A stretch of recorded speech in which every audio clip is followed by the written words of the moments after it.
Welcome to B'madzaje Ginonindwa. This podcast is produced by the Communications Department at the Anishinaabeg Nation. We will be focusing on the issues and initiatives in Anishinaabeg Nation territory. I'm your host, Lisa Abel.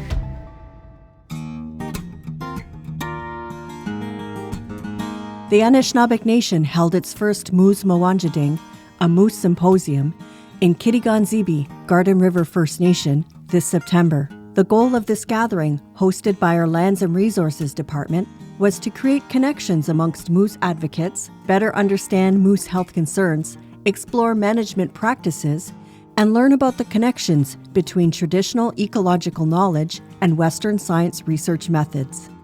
The first day of the symposium explored the Anishinaabeg and moose relationship, moose health, impacts of climate change, and research projects that are underway. Day 2 of the Moose Mawandjading included a panel discussing moose harvest activities within Anishinaabeg First Nations and presentations by the Ministry of Natural Resources on Ontario's moose management policy, an overview of moose aerial inventory surveys, and factors in developing moose harvest and tag quotas. I was fortunate to attend the symposium and speak with several First Nation citizens who are actively involved with the moose. They shared their on-the-land experience with harvesting, Indigenous protocols, traditional knowledge, and Western research, as well as the important work of advocating for full access to our Aboriginal rights and responsibilities when it comes to harvesting moose on our traditional territories. We will hear different perspectives about the moose with these guests over several episodes of the podcast. In this episode, we start with 2 conversations I had with Perry McLeod-Shabagijik, Dale Benoit-Zor, and John Paul Kohoko, who are all experienced harvesters. Perry McLeod-Shabagijik of the Crane Clan is an Ojibwe Anishinaabe from Nipissing First Nation. Perry has been a recognized traditional helper, Oshkabewis, pipe carrier, medicine harvester, artist, and cultural resource person in and around his community for many years. Dale Benoit-Zor is a member of the Algonquins of Pikwakanagan. She currently sits on the Council for the First Nation and has been recognized for her efforts to establish a food bank in the community.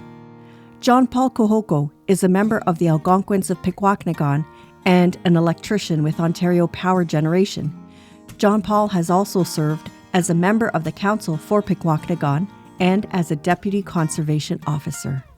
Dale and John Paul devote their time to leading land-based cultural camps to teach youth harvesting, trapping, and fishing skills.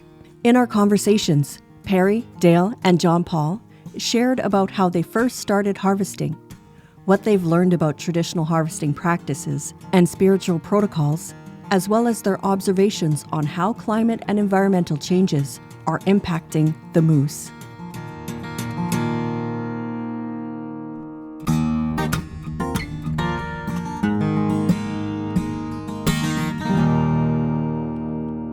So to start, would you like to each take a turn introducing yourselves? Just tell me a little bit about yourselves. My name is Dale Benoit-Zor. I'm a member of the Algonquins of Pikwakanagan. I sit on the council there and the leadership table. I was born and raised in Pikwakanagan. I'm an avid land person. I harvest all the time, anything from berries to smelt to big game. I've been a moose harvester for probably close to 40 years, and I just enjoy being on the land and the land, all that it offers. It's amazing what's out there.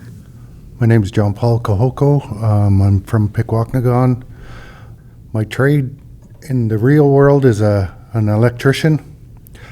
I work for a big company, Ontario Power Generation. So the connection I have with moose started way back. So I still harvest. I taught my sons how to harvest.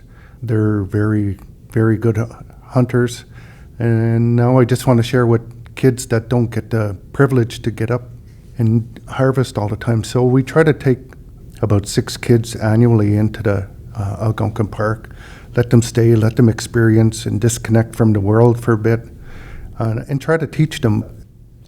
Bonjour, Enzo Kadijnikat, Shagi Dodem, Bising Donjaba, Nishnabe Endao. My Anishinaabe name is Anzoked. Anzoked is one who tells stories. So part of my role with the name that I carry is to share stories. And my life experience has brought me to develop a relationship with the moose and to share those stories as well as best I can. My experiences with the moose have, like anyone from I can speak from the res. Where hunting and living off the land has always been a part of who we are and how we survived, and it's from those early experiences that I didn't realize when my first taste of moose meat, and and the first time I heard the story about the moose and hunting. And my dad used to, he spoke the language when he was alive. He's passed away now, but he spoke the language, and so he would tell us stories, hunting stories, and moose stories and stuff. And then we got to go out, and I remember as a young boy tagging along to go look for moose, and as a young person watching and hearing about the hunting that went on with the big game. As a young person, you start with the small game, and so we'd get our slingshots and our slings, and we'd go out and I remember hunting squirrels. sounds bad, but that's all of that is a sort of a training for later on, that relationship, that those skills, learning those skills. So we would go, we'd be hunting just small game partridge, and then snaring rabbits, and then the game began to get bigger and bigger. And so there's a certain point when you're probably in your teens that then you're brought out to start to do larger game. I think this is one of the most exciting times in our community, is when we get ready to go for our annual moose hunt. And I don't even like using the word hunt. I like to harvest. I go to harvest meat. There's a lot of anticipation, where you're going to hunt this year, who's all going in. Everybody's getting excited this time of year to go. So it's just it's a great time. It's like our Christmas. Moose-miss. Yeah. So, and it's a really exciting time in the community. My first moose was shot with my brother, so that was an awesome experience to remember. Since then, I've harvested moose. I've taught my children how to harvest moose. I've taught my grandchildren. He's out in the woods. So he's only 10, so he has a little work left to do. But harvesting moose is our connection to our ancestors. When you connect on the land and with the animals, it just brings me very close to my ancestors, because I'm doing what they did. And I feel that connection, and the connection to the animals out there. They have a life, they have a spirit, they have how they exist in the woods, on the land. So it's all done in a respectful manner. I fully respect the animal for giving us his life. So I've been harvesting a few moose, and I'm still going to continue to harvest moose. Going back to how I got so interested in being on the land is my dad was in a wheelchair for most of my life. So I hung around with the elders of our community, and then the passion came from them teaching me and what I learned from them over the 25 years I spent with them. But the elder passed away. My passion stayed alive with the land, trapping, hunting, fishing, gathering, and now I'd like to pass that on. So I was a young lad, and we didn't hunt in a certain part of our territory in Algonquin Park. So I got invited with a couple of avid hunters from our community, and the first time was to try to harvest meat for the winter. But my role wasn't to shoot a moose, it was to videotape what was happening. The reason why we were doing that is because the government didn't recognize that we had the right to hunt it within Algonquin Park at that time. So what they were proving when we did harvest a nice bull was that for many years we've been harvesting without the government knowing. It was like a safe spot where we could go in. There was plenty of moose. Our elderly hunters would tell us this because they trapped in there too. So we'd go in and harvest for the winter time. But people did risk a lot to do it because the government would take everything they had to go to court and try to prove that they didn't have the right to do it. So that was my introduction. But when I first seen the moose and how enormous and graceful it was, it just got a hold of me and never let go.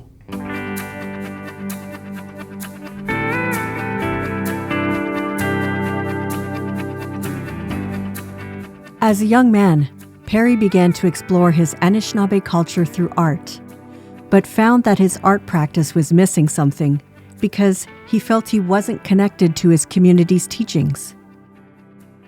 He started to speak with elders to understand our Anishinaabe relationship to the land and began to learn traditional harvesting skills.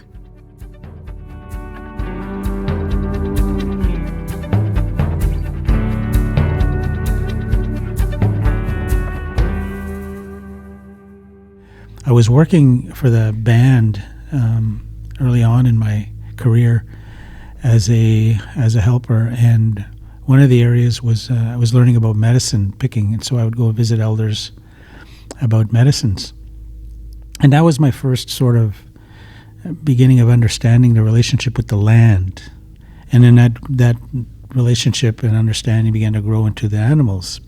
Then I began to sort of look at in Nipissing, what was our strongest connections to the land and to the animal? Who were the animals that were our closest relations? And the moose was definitely one.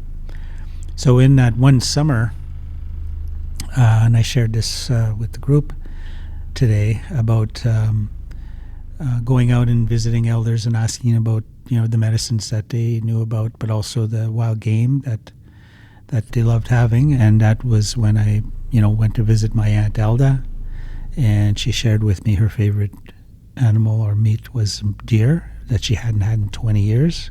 So that just sort of, it just forced me in a way to say, I got to do something about this. So I began to go out to hunters and ask them I thought I want to start this wild food bank, provide for the elders was my first focus. The rest of the community sort of came later. But I wanted to do that, and so I decided to return to where I had left off as a young teen in terms of my hunting skills and knowledge. And I brought tobacco to some other hunters that were well experienced and asked them to teach me. And so we went out, and I remember getting my first moose, and I was so happy. And then from there on, I began to sort of look at it as more than just a harvesting experience, that it was developing that relationship with moose. In order to become a good harvester, you have to know, the animals that you are harvesting. You have to know them personally, really. You got to know their habits, their tendencies, their likes, their dislikes, all of those things. So it is a relationship, whether you're just hunting or whether you're looking at them as a being. It's about developing that relationship. And so I knew I could learn to be a harvester, not just sort of go and ask for wild game, but to actually go out and receive game. So I had to learn those skills, and also sort of develop that spiritual connection too, and to do that properly. So I knew it was more than just a one-dimensional activity. It had many parts to it. And getting to know the moose is a natural part of harvesting, where you know when the rut is starting, the temperatures where they begin to move, where and when they herd up for the winter to go to winter feeding ground. I mean, these are all things that you get to sort of recognize trends and basic behaviors and locations where they might be. And then while you're out in the bush, you're looking for sign. Sign could be tracks, and then being able to judge how old those tracks are. Are they fresh? Are they a year? Are they last year's? After over time, you begin to recognize that it's hard to describe when but you just know that's fresh. And in fact, sometimes you can tell if it's a cow or a bull, when you're out in the bush, the other things we look at where they feed. In the summer when they're feeding, they'll go in certain areas and you'll see the tops of red willow or different brush that are eaten, and you could tell how fresh they might be. And then again, sort of later in the summer, when the bulls have begun to have their antlers and they're scratching off the felt from their antlers, or they're sharpening them, they get into this habit of rubbing and breaking trees. So you look for this stuff when you're out there. You'll know. So you get to kind of read the bush. You can read the bush and read those chapters that are on the moose, and sort of follow that, and you get an idea of where they are and even how many there might be by seeing how they've interacted with the land. So, you learn these things just through experience and by other hunters sharing their little, understandings, and so you build that bundle of knowledge, that moose bundle of knowledge to sort of bring with you when you're out in the bush. But the bundle itself is passed, like I showed the picture of my grandson.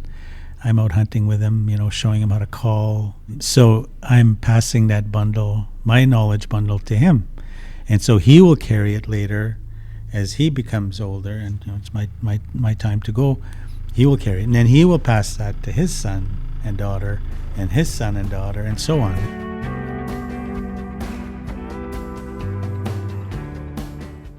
Dale and John Paul also learned to harvest in a traditional manner, which involves tracking and survival skills out on the land. This knowledge continues to be shared with the next generation.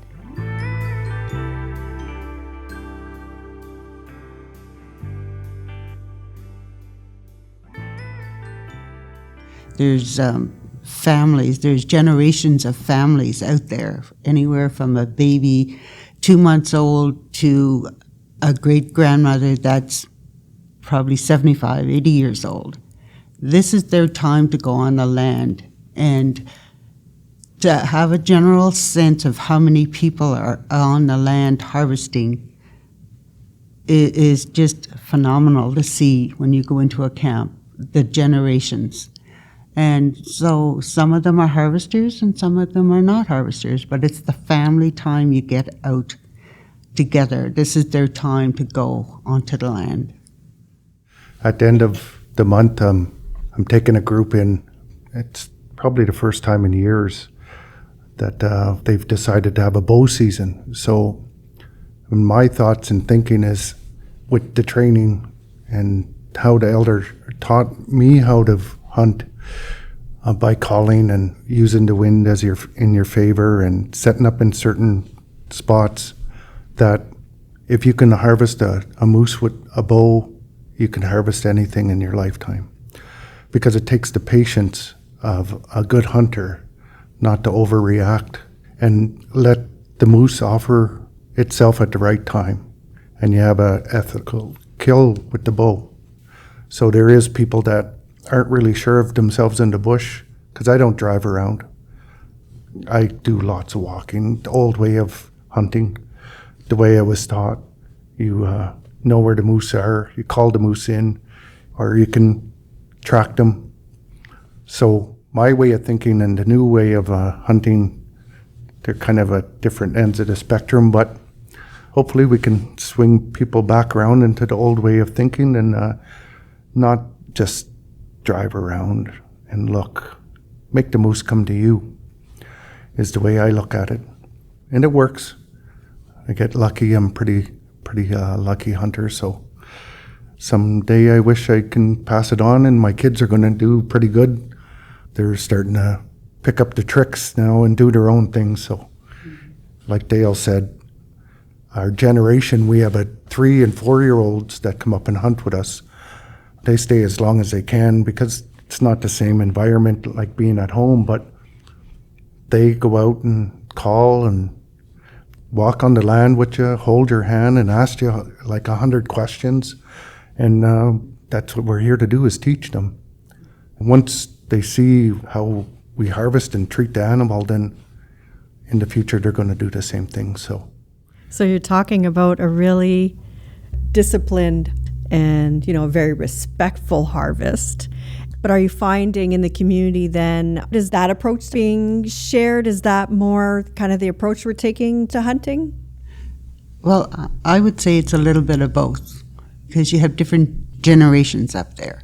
So the older generation now, they'll go sit and watch for a moose on a landing. The younger folk might chase the bush, or the real younger ones might even drive. So there's different ways they all come together to get that moose. But when it's a celebration, because everybody knows they're going to have meat for the winter. That need for food and that need for the moose meat is such a tie to our survival, to our culture, that people really associate out there getting their meat for the winter. And it's just a whole different concept of going to the store and buying your hamburger. You get to see that animal, you get to dress that animal, you get to cut that animal, you get to cook it. It's in your hands. It's there. It's not being processed. You're doing all of that. So it's a sense of pride also that I've got my meat for the winter. How can I help you? So that's alive up there. It's a celebration when people do get their winter moose. They're very happy. And like I said, you see the little ones out there. You know that they're picking up something. It might be they pick up the moose. It might be meaning they have to get the firewood. It might mean something else. But they learn all those skills. And what we've done, John Paul and I, when he talked about taking the youth in, we teach them different things: how to track the moose, how to survive in the winter, how to clean a fish, how to set a trap. So they get all of that. And that's our goal, is to teach 1 or 2 children a year, and they can teach someone.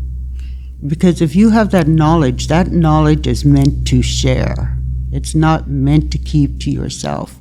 It's meant to pass down so your next generation can pick that up and pass it down.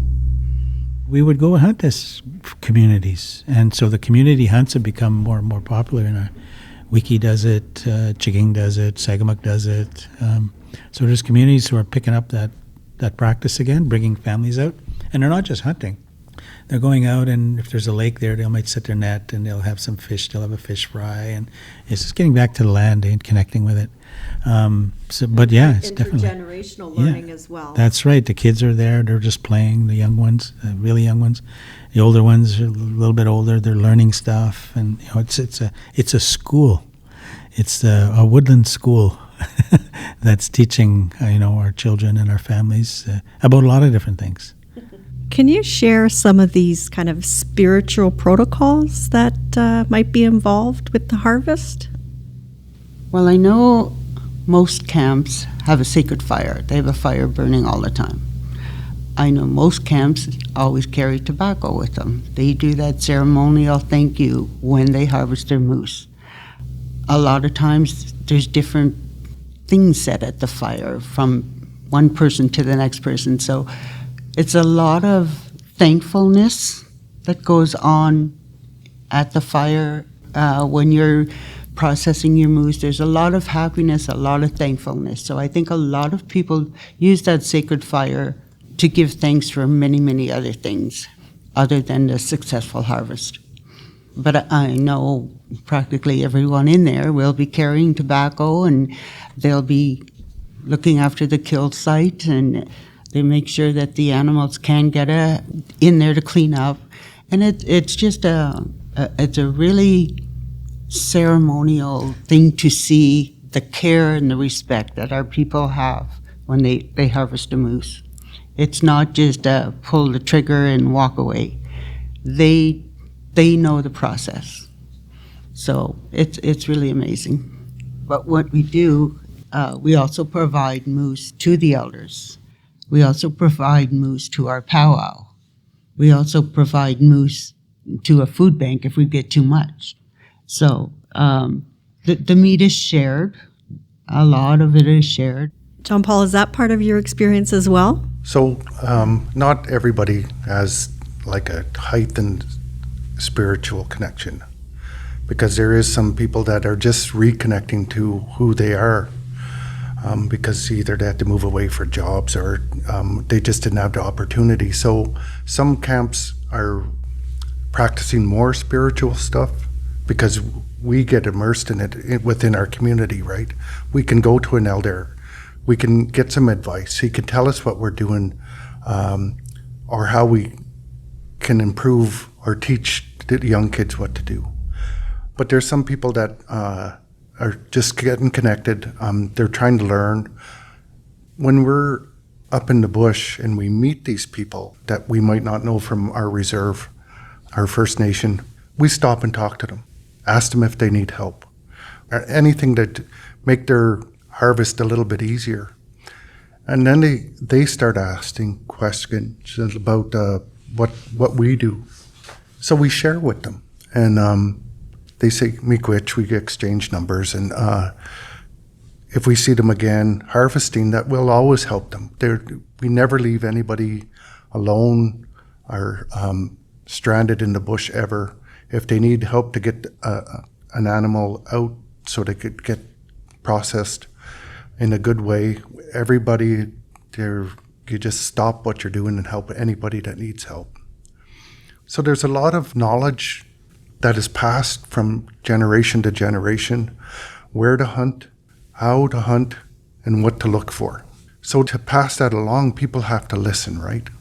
If you don't take the time to listen, you won't be able to help yourself in the future. So it's a very in-depth, mostly listening, and then believing in yourself to go and take that knowledge and put it to use. And all of the spiritual stuff that you have, tobacco, even if some people smoke a pipe before the harvest, just to start it in a really good way and ask the ancestors to help you. It's all different levels, but like I said, we're always learning.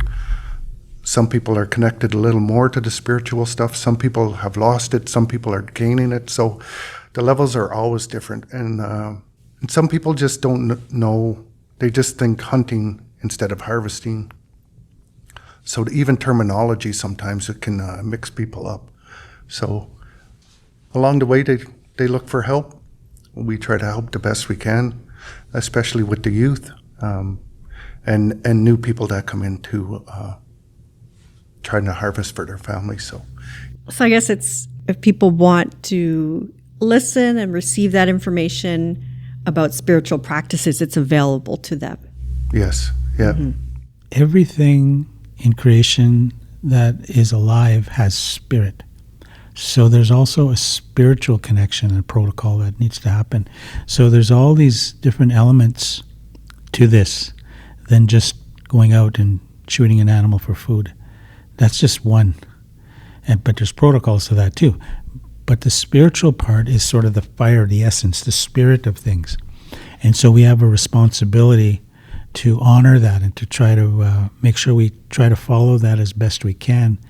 And, you know, for us, just simple offering of Sama is one of the ways to begin. It doesn't end there, but it's certainly where we start. When that is that action and belief of reciprocity, of balance. Whatever we do should always have balance attached to it. So the tobacco is, you know, we're asking to receive something from another being, and so if they accept that tobacco, they're going to offer it back to us. And that's part of that first step of the spirit, because they're offering to give us their fire, their spirit, to us. That's huge, you know. And although that's a simple gesture of tobacco, it's a huge thing to ask of another being, whether it's a plant or an animal or whatever it might be, an insect or whatever it is. And so that, you know, that recognition of the spirit as being equal to our spirit, it demands respect and demands us to be to do that in an honorable way. And if we disrespect that, the balance of that spiritual medicine or that spiritual connection is compromised, in my mind. Again, I'm not standing here or sitting here preaching, It's just, again, from what I understand, that what's important in terms of our spiritual relationship and what we're asking of our fellow creation family members to give their spirit to us, their fire. It's a big thing, and so we need to do that in a good way. We, we'll do feasting of the animals. That's a big part. So, different communities will do it different ways, and every person may do things different ways. But, we'll have for instance, we'll have just a normal feast at a gathering. We'll often bring in some of the main traditional foods. We'll say, like wild rice, moose meat, fish, moose or deer, fish, berries, a lot of natural beings from our territory, and in purity. Like, we try not to, we try to get as natural of those foods as we can, of those beings as we can, because then that connection is stronger. To understand the profound medicine in creation and how we think we're in control. We think we're controlling everything when really we're not, and nor should we. We are supposed to live with creation, with our family, not control them. And when you try to control them, bad things happen. The warming of the planet is one of those bad things that's happening because of our behavior. So that is a good segue, because during your talk you did mention climate change, for example. Can you talk about any changes you may have seen in the moose over the years due to different factors? Well, disease and the change in the areas that animals move. And it's natural for them to move to survive, so they'll move where they can survive. And so if climate is changing in an area that they are not accustomed to or able to, they will move. And so we see a lot more. Dokis Reserve, for instance, used to be all deer, and mostly deer. Now there's a lot of moose there, a lot of moose and deer. So there's starting to be more of a mixture of both moose and deer, which sounds good, but there are diseases that are passed from one species to the next too. Part of that imbalance and the reaction of nature to that imbalance. But that's, again, just from the different imbalances that are created by the changes in the climate and the vegetation. The different plants that are become less and less available because their cycles are changing. Everything affects everything. So, just we think, it's nice, it's a little bit warmer in fall than it has been, but that in itself is not good for not just the moose, but every other creature of creation. But definitely the moose are changing. Their rut is getting pushed because, there's a certain temperature that usually dictates, and they'll rut when they rut, but the temperature change and lowering of the temperature certain parts of the day or the morning, night, it adds fire to the rut. Like, it gets the rut going more. And so that window is sort of changing, it's closing. And that affects the breeding and the moose and their cycles. I know with moose now, we used to be able to eat every organ, but over the last 3 years, and this has been for a little while now, where you're advised not to eat like the kidney or the liver, especially if it has spots on it, because then there's different diseases that could be in those organs. So you have to know this stuff and be aware. And that's some of the things I'm noticing. So it's affecting the whole chain, and so it's becoming impossible to get completely natural, pure, healthy food from the land anymore. There's always some element. It might be minuscule contamination, but it's there. And a lot of times the more you eat things, the more that contamination builds in your system. So it might be minuscule, but it still will affect you at some point. We have to be more and more aware of the environment and what we're harvesting. We probably can't or shouldn't harvest and eat every part of the animal anymore, which is really sad. On one hand, you're talking about the stress on the animals from climate change, but then are you noticing also how does this impact us as First Nations communities? I know in the last 3 years, the moose populations were getting, going down and becoming questionable. I don't know what the ministry has to say about that these days, whether the populations are increasing, but certainly access to the animals is an issue. It's kind of a hard thing because, when the stress is on the animal population, you don't want more people out hunting, but we're trying to promote our people to eat more wild game. But by doing that, you have to go and harvest more. And so that kind of, we have to balance that and make sure we're not, that's why selective harvesting is important to me, but we have to sort of manage ourselves. I promote the use of wild game and wild food, but we can't just go out and just go free-for-all. That's not how we did it. You only take what you need, and you do it in in an honorable way, in a respectful way. So, What kind of things have you been noticing out on the land with the moose? Well, I've noticed with all the excessive logging, their habitats are being destroyed, their shelters are being destroyed. They have to move from where they normally you would think they are. They have to move. I also noticed and concerned about the pesticide. Why do you have to do that to where the moose are? I just think there's a better way. I've noticed ticks on the moose. Like, it's a smaller number. I might see one moose that has ticks maybe in 2 years, but they're there. So that again is another concern, like, where did that come from? How can we cure that? And we're getting more and more tornadoes and twisters and stuff like that will affect their habitats also. So we just seem to be getting a lot of barriers for these poor moose. But yeah, there's more stresses coming. And again, I say with more people finding their roots and coming back to the community and wanting to go out and harvest. So instead of having 10 people in looking for a moose now, you got like 25. So that is a stressor also.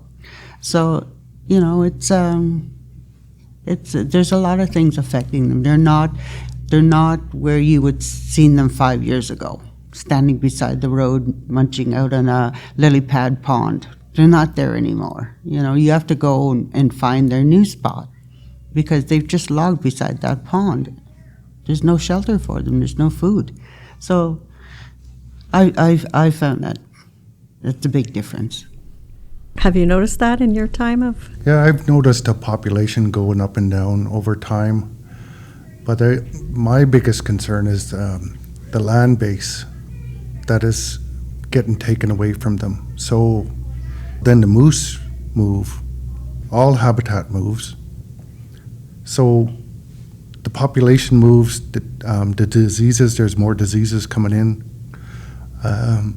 For the future, to help the moose out is going to be a big task. And it's going to take a lot of research, a lot of biologists, a lot of people on the ground, Aboriginal people that where they live, what they see, to come up with a really good plan to help the moose along in the future.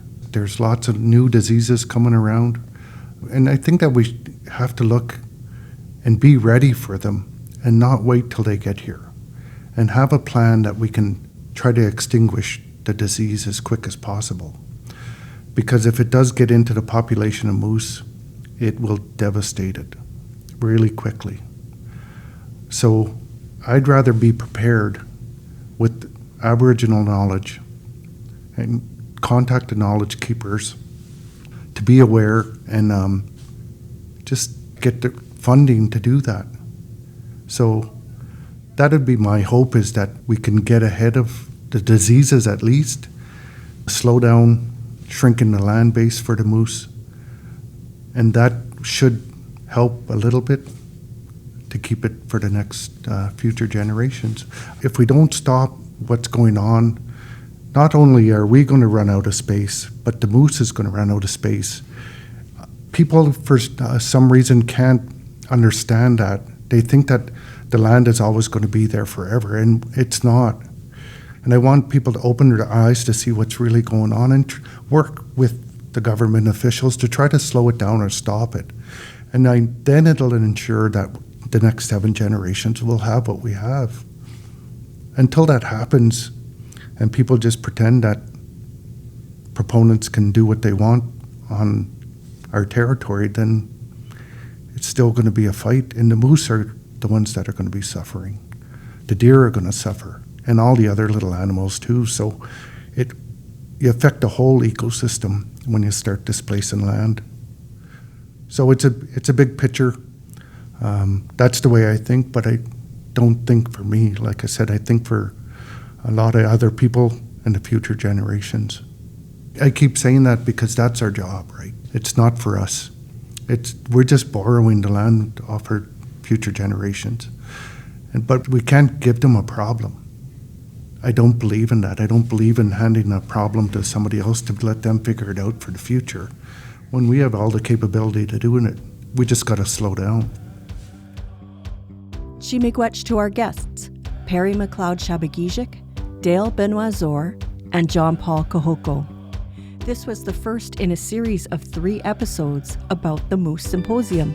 On our next Moose-themed episode, we will hear from Dale Benoit Zor and John Paul Kahoko, as well as Clifford Paul, Moose Management Coordinator for the Unama'ki Institute of Natural Resources.